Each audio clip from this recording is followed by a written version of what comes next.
To see a list of installed updates on Windows 11, you can first click the Start button.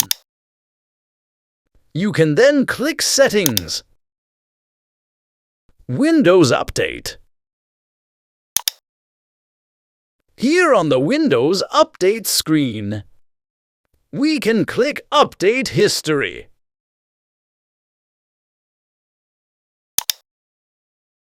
And here they are. See what is new.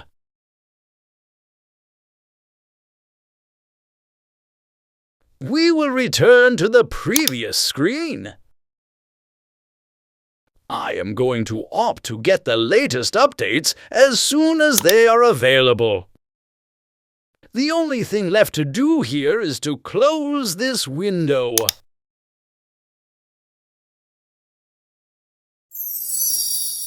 Thank you for watching.